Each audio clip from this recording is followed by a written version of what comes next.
Welcome to our second in our series of our Division 3 athletics. We will give it just a few minutes for people to hop in and then we'll get started. But we'll try to keep it as succinct as possible since some of you might be on lunch or talking with a student as you're listening to this, and that is a-okay. We know there's a lot happening. If you got back from spring break recently, welcome back to the second part of your term. You're on the downhill, almost to summer. Alrighty. Just give it another minute or so as we get started. We will be utilizing the Q&A as a part of this session. So if you have questions for any of our panelists, please put them into the Q&A. We will not have the chat open. So this will be a chance for you at the end to ask questions as they come along, and we'll have a time for that as we go through. Alrighty, we will go ahead and get started. So first, we will start with introductions. My name's Hillary Powell. I'm the Director of Undergraduate Admission at the university. I have been here since about 2013 professionally, and here before that as a student, and going to be the moderator for this session today. So very excited to be here, and we'll just go down the line. Coach Lee, do you want to start? Sure. Hi, everybody. My name is Lee A. Duddle. I'm the head women's basketball coach here at PLU. I just finished my third season here. Coach Kev? All right, Kevin Aoki, the head women's volleyball coach, 1984 graduate, and just finished my 29th year as the volleyball coach. Fun celebration coming up in the fall, Kevin. Kennedy. Hi, I'm Kennedy Carla. I'm the assistant AD and SWA here at PLU, and I'm just finishing up my second year.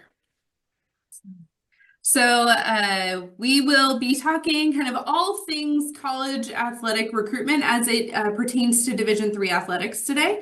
So last week we did have a session on just general Division 3 athletics and understanding kind of the unique spot that it holds within collegiate athletics. We will be sending the recording of that to all registrants from last week and today. So you'll get both of these recordings after the session. But today we'll talk about what is college athletic recruiting, especially at the D3 level, the stages of recruitment, rules and regulations, some examples from Coach Lee and Coach Kevin, tips and tools for success, and then we'll end it with a Q&A. So Kennedy, we'll have you get started. All right, so this panel, we're going to talk about recruiting, and I'm going to keep it pretty general and then let Coach Lee and Kev kind of talk about what they look for and how they go about it. There's very different ways, but I work in compliance, so this is kind of the general things that we're allowed to do in Division 3. So obviously recruiting, it's just college coaches seeking out talented high school athletes to join their programs. Aware of the portal as well. We won't touch on that as much. So I'm going to be really talking about high school student athletes moving on to the college space is where this will land. There are some different things outside of that. So kind of these general stages, coaches are obviously going to identify their athletes. It's really important to know your sport, whether that's through showcases. Some sports are easier. There's just a master list of the best times, right? But coaches are going to go through and see who they're actually reaching out to, and obviously based on their rosters. Coaches can reach out through those letters, emails, social media. Rules are going to be different for every division. And then also there are timelines that I can talk about, or you can ask questions if you have questions about those. But generally, that junior year is when it starts to become safe to have that direct contact. But there are some looser rules with letters and things like that. If a coach is interested in you and you've shown interest as well, they're going to hopefully ask you to come on a visit. And whether you're local or not, those are going to be unofficial or official. The thing that makes it an official visit is that the school is covering your expenses. So think hotel, travel there if you have to fly, dining, anything like that. So once the school is paying for you to come on to the school, that's now an official visit. You only get 5 of those generally to do. However, it is unlimited to do unofficial visits. So that's when maybe you're local and you're like, you live in further away and you're like, I want to go visit PLU. You can reach out to the coach. You can do that anytime if the parent or whoever is driving them. We can still, take you to a game. So anything that's entertainment that's open to any students, compliance wise, you are allowed to do that once you get here. So we can feed you only in our dining hall, and then we can take you to a basketball game, volleyball game, whatever your season is, that is allowed. But we can't pay for your lodging or how you would get here. So that's the difference there of official and unofficial. And then after that, so say you love it, we're gonna talk about offers and commitment. As mentioned, I don't know if we mentioned it yet, but in the Division III space, we do not offer athletic scholarships. So that means scholarships based on your athletic performance. But there's a large number of academic scholarships, anything like that.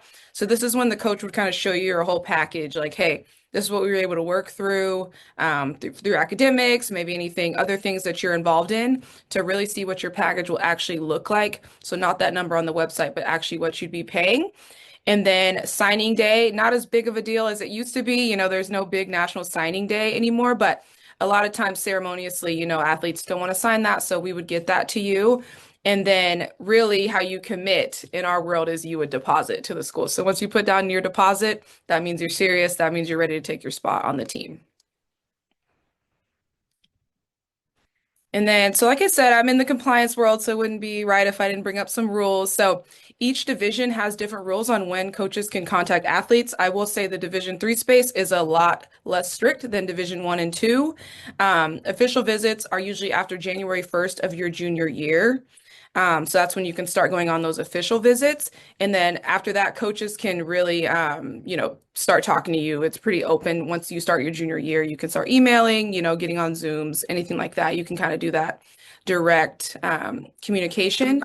Biggest thing about social media, however, there are some specific rules, which I'm happy to answer, but I won't go into too much detail.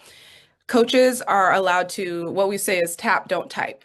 So if a coach is following a student athlete on social media, you can like their pictures, you can DM privately, but there can be no public interaction with your Instagram technically. So we like to say tap, don't type. So you don't want to be commenting. Coaches wouldn't be commenting on students' Instagrams, but you can like, DM, etc. So it's that public. But once it's January 1st of your junior year, or you've deposited and said you're going to the school, those rules go away. Coaches are allowed to actually communicate with you any way they'd like within reason, obviously.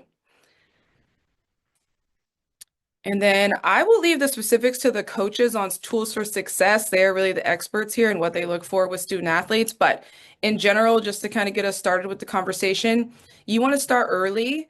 Know what you want to do. Do you want to play that sport in college? I advise student athletes when I talk to them, be ready. If you know this is a goal for you, you can start thinking about it freshman year, sophomore year. You don't have to say, I'm going to this school to do this thing, but at least know that that's a goal in mind. So when you're talking to coaches, you actually have a kind of a path you want to do. Kevin has really good points on this, but your academic records, that's really going to help you to have better grades. Again, we don't have athletic scholarships, but if you have great grades and you're a great athlete, we're going to figure out how to get you here and make it work the best we can. If your grades are a little on the shaky side, it's going to be a little bit harder. Next piece, communication. So just be proactive. You can reach out to coaches, look online for their webinars, their questionnaires. Student athletes are able to do that. You can send updates on performance.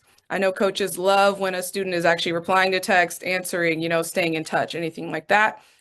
Social media, I think everyone's learned this rule, but obviously we advise our student athletes that are recruits to, just keep the social media clean for the most part.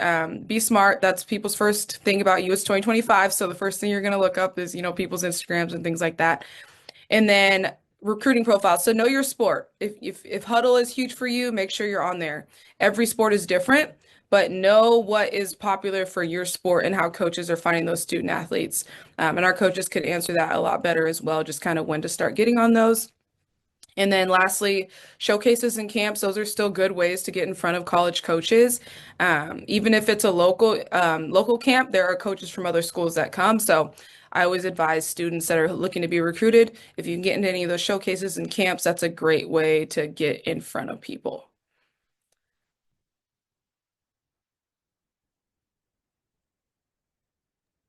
Thanks. Throw it to Kevin now.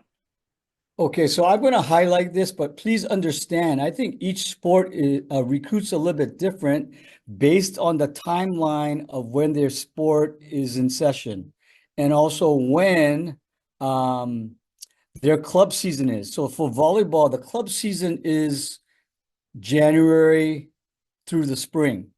Soccer might be different. So their recruiting timeline is a little bit different. So this is what I think for volleyball might work. I don't know about Lee, but end of sophomore year, I think you should email the coach showing some kind of interest.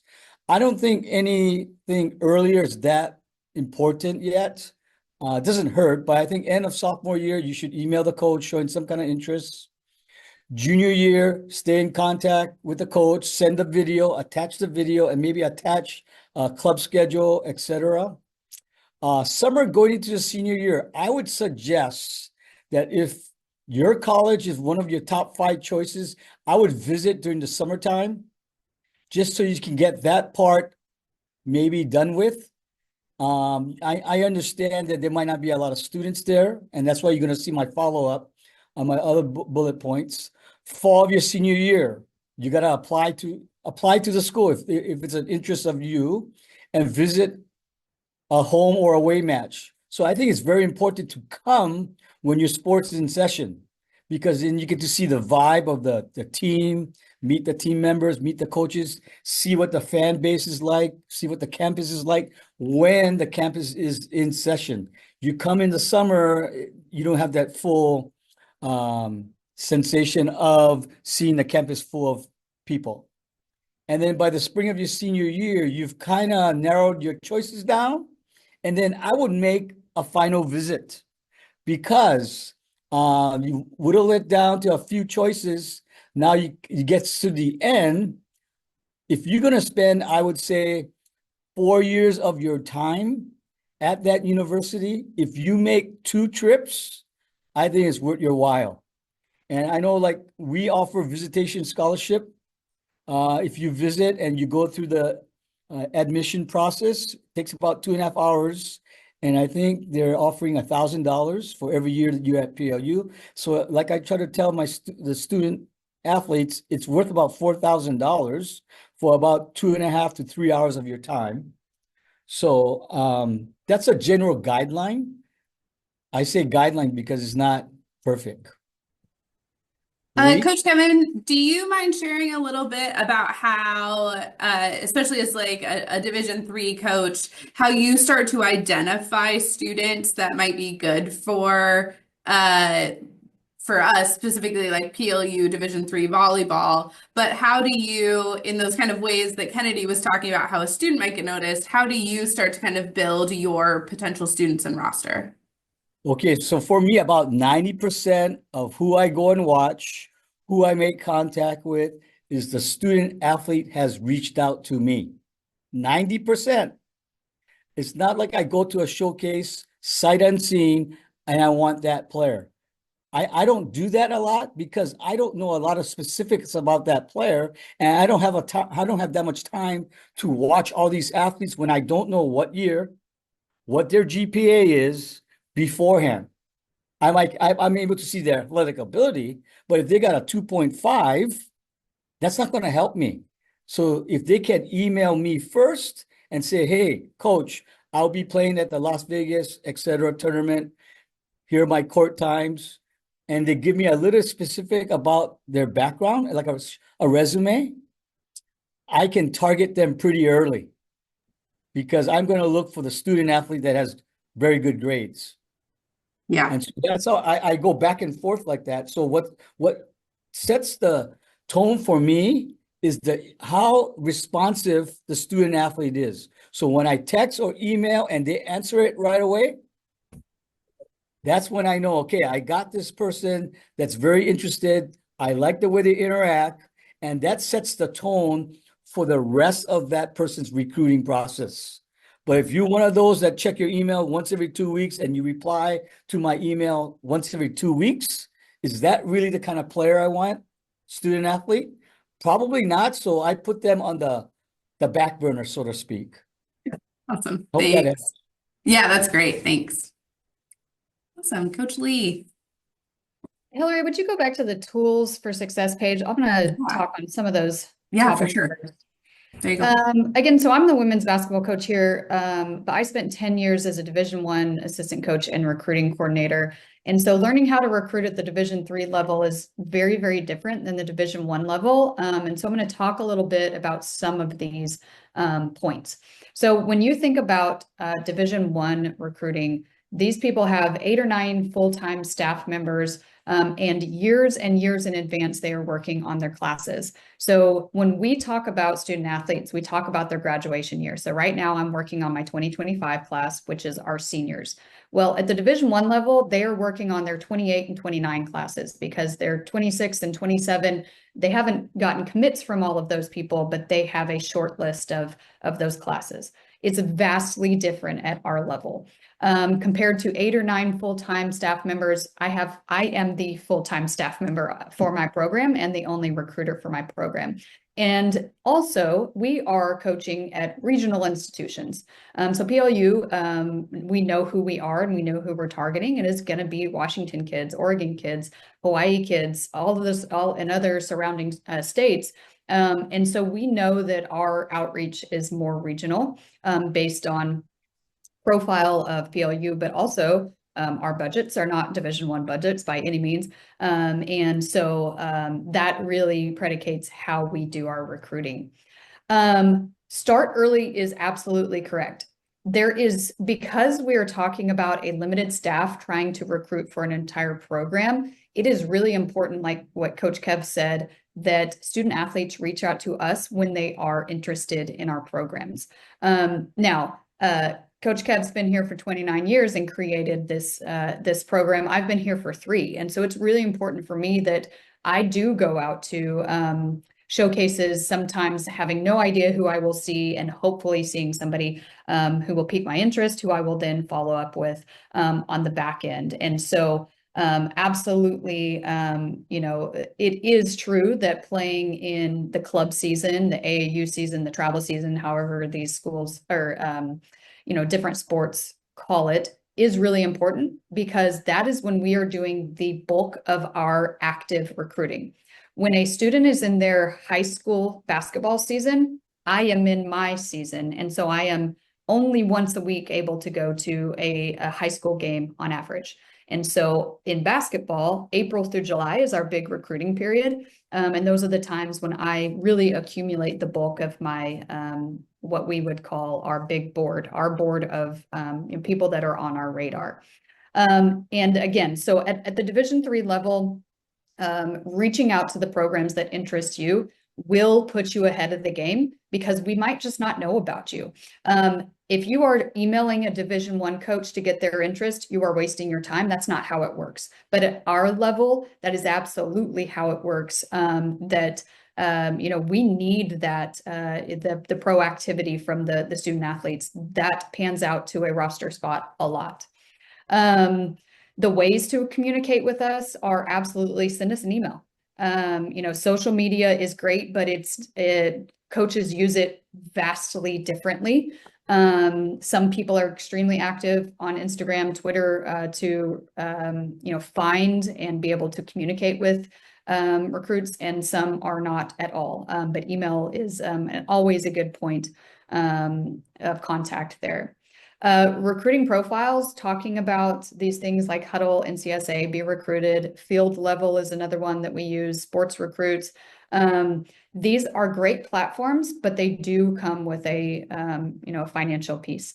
They are free for us coaches, but the financial burden is put on the player to be able to create these profiles and communicate with coaches. And so if it works for your family, I always encourage students that's great. But otherwise, using social media in a really strong way to create your own platform of yourself as a player, and using email are free versions of that as well. Showcases and camps are huge for us. Every year I work showcases in which I don't know who's going to show up, and inevitably a few of those players are people that I end up offering a roster spot. And then institutional camps. So the difference between a showcase and an institutional camp would be a showcase is put on, let's say PLU is putting on a showcase, but we're inviting other college coaches to come and see, kind of do like an evaluation, almost like a pro day type thing, where a lot of different coaches are seeing a group of recruits. Versus an institutional camp would be PLU women's basketball is putting on a camp and you're coming to our gym and being coached by our coaches. Both of those are important to do, specifically if you have identified where you want to go. Again, going to their camp is going to be important for you to be able to be seen and worked with by that specific coaching staff. So hopefully, there was a nugget in there that was helpful. And yeah, Hillary, you can go to the my slide. So just kind of giving you a difference between how volleyball does it is different than how basketball does it is different than many, many other sports, except for I will reiterate that the reason that Division III has less rules around recruiting is that we have small staffs and smaller budgets. And so I can't fly across the country to go see a bunch of tournaments, but I can go to Auburn 3 times a year and Centralia 3 times a year. And so that is how we sort of build those connections. And so it requires that we have less strenuous recruiting regulations, because it allows us to be able to communicate with recruits in a way that works for us.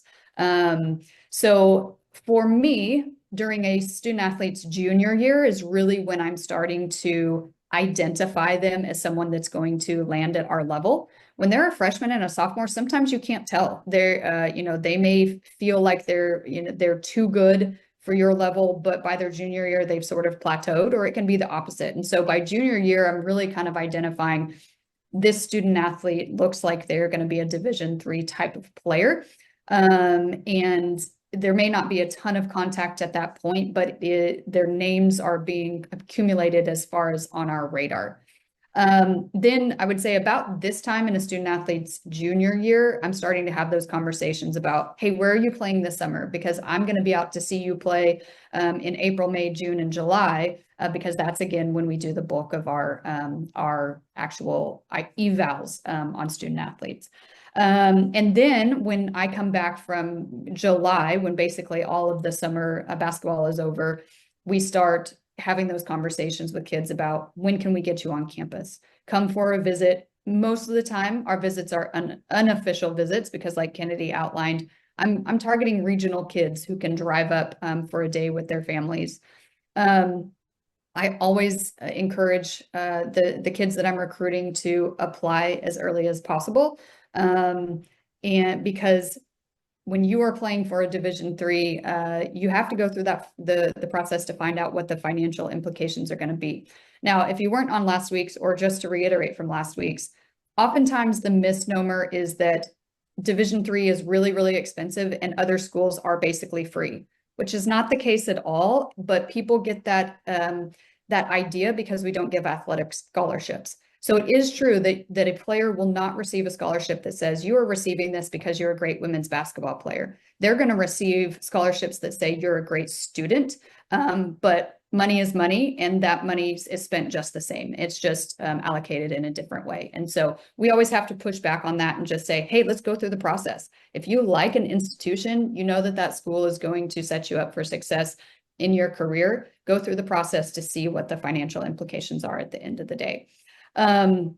So typically Division III student athletes are committing during their senior year, whereas you'll see at other levels, some kids are committing prior to their senior year. But at our level, going through the application process and the FAFSA process is almost always happens before a student athlete commits to PLU. On the rare occasion, a student athlete will have, a high school student will have mostly a good idea of what it's going to cost to come to PLU, be comfortable with that, and be able to commit early, which would be before they receive their FAFSA. But the vast majority are committing right about now in their senior year. So we have 4 commits. I expect we'll get 4 more, and that has all happened between January and now. So the timeline timelines for basketball are different than soccer, than volleyball, which is, can be confusing for sure. So our best advice is when you identify a school that you have interest in, reach out to that coach. That is always in your best interest, because as Kevin talked about, we value that highly. I know in admission, we get to work with all the coaches, and especially at a D3 level, there's a real partnership as a part of that. And so whenever a student kind of comes up to us at a college fair, is one of the first things we always say is, have you been in touch with a coach? If it's a timed sport, right? So that there's something that's related to the like swimming or track and field or cross country, we encourage them reach out to the coach and then look at the times the PLU students, right, or the school that you're thinking about, those students' times are. Where do you fall within that, right? Those are things that you can help provide to the coach. But I think also too, for a Division III athlete, and as we kind of talked about last week, being a recruited athlete at all is a huge deal for students at any level. So I think also the excitement of being able to have that, like, wow, this student got a spot, was offered a spot on a collegiate team at the NCAA level, is a really big deal for students. And sometimes there might be the students that thinking like, well, I thought I was, gonna go D1 or D2, right? And not understanding the real benefits of D3 athletics and that it is a massive deal, are things that I sometimes see kind of on the admission side. And so those are things I think, as we presented this kind of opportunity for coaches and counselors to learn a little bit more, we hope that you can also, be some people in the schools that can help us celebrate those students that are getting those offers to continue to play. There's a question about different sports and different timelines. I can gather some of that information for everybody on different sports that potentially have different seasons or like a spring season. I would imagine swim is kind of the same-ish timeline as league, given that they're both more winter sports. I know that Andrew does a lot, our swim coach does a lot in the fall and then does a lot in the springtime. And kind of like Coach Kev was saying, has a lot of students visiting over the summer. So, but I can pull together some other examples and send those out along with the recordings as well. Yeah, feel free to put those questions in the box, but I think some really good examples from last week about some differences in divisions and experiences as we're going through. But I know that Division III, especially in our area in the Northwest Conference has schools in Washington and Oregon. As we learned last week, Division III is the biggest division. There's so many Division III schools across the country, and oftentimes are helping serve kind of their regional communities as well. I know for us at PLU, that's a big part of it. Yeah, Hey, I'll Hillary. just add Hillary. something, Hillary, on one of the biggest questions that families and coaches ask to us are, how does a student athlete in high school know what level they are? That's a great question. And the way to know what level you are is who you are being recruited by. And so many times people will have Division I dreams because that is what we see as the highlight sports. But if they are missing an opportunity to have an incredible college career because they are hoping to wait and prove that they are a higher level, sometimes those opportunities are going to players who are already desiring to attend, a Division III type program. And so it's definitely important to advise students that who you are being recruited by is the level that you are, or else you wouldn't be recruited by that level. So if it's Division III, but no Division IIs, you can pretty much assure that yourself that that's the level that you're going to be a competitive athlete at. Because as a Division III coach, I don't waste my time recruiting Division I kids because they're not going to come play Division III. And I don't waste my time recruiting people who don't have the talent to play Division III. And so we try to be really sure about those kids that we do pursue. Kevin? So one, I think what might help future students is take yourself as just a regular student. And when you look at these schools and you narrow down your schools, you maybe have one that's a reach. You maybe have one that's in the middle. And it could be population, could be athletic talent, and maybe you feel one that you can get in right away and maybe play at. So have your different choices. Don't put all your eggs in one basket. And I see a lot of kids that they put their eggs in the Division I basket, and now it's March and they're not getting any feelers. They're not Yeah. getting any contacts, and now they're behind the eight ball, so to speak, because now they have to apply and they haven't done that part yet. So now in the meantime, the financial aid and the schools are giving out money already, right? Yeah. So schools like PLU, they're not going to wait around for all these late comers to come on by. So try to look at the big picture and see where you're at. It's fine, like Lee said, to be a Division I athlete, but you got to understand, Division I, if they're going to pay for your school, they own you. That means you're going to spend a lot of time playing. Whereas I feel the Division III has a great balance of student athlete. Yeah. There's the major difference there. Yeah, thanks, Coach Kev. Somebody asked in the Q&A, is it best for a student to email the head coach, an assistant coach, or all of the above, or fill out a recruit form? I know each coach has kind of their own preference, but generally kind of as a rule, what's normally the best way for a student to kind of reach out who might be thinking about, I want to be recruited? I would say all of the above. Oftentimes, like at our programs, the head coach is the main recruiter.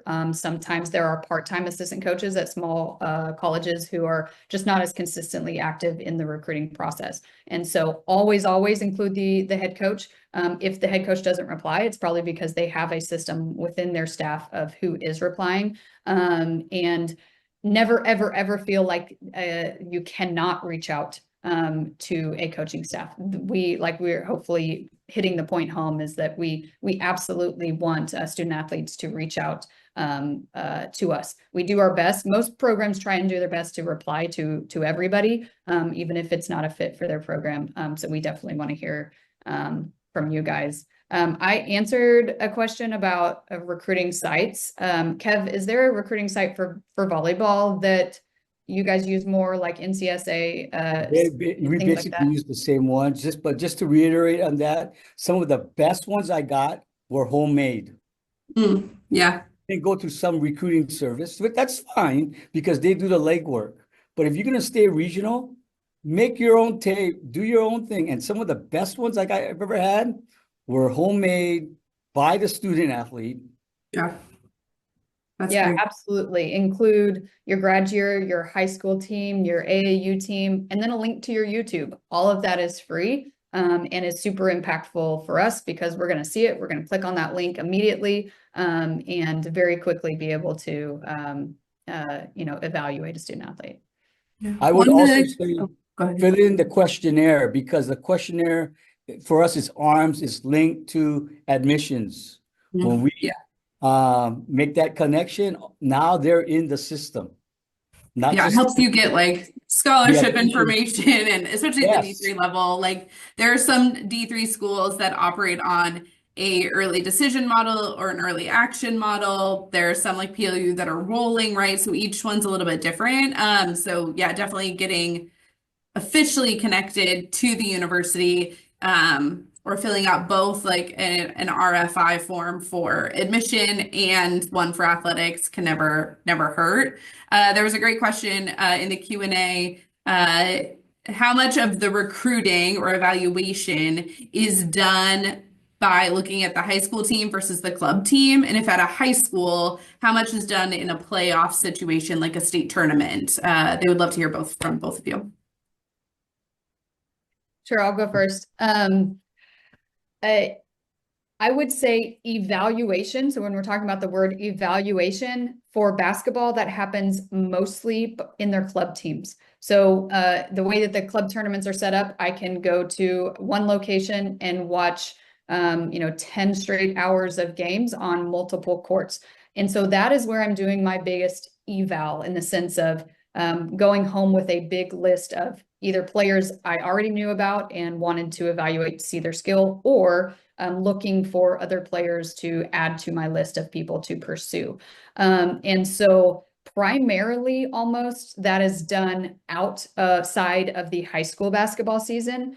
Again, that is not because we necessarily value their club coaches or teams over high school. It just has to do with I am also in my season during their season. And so when I go to high school games, I am never, ever walking into a high school game blind. I am there specifically to see somebody I am already pursuing because I added their name to my recruiting board months ago.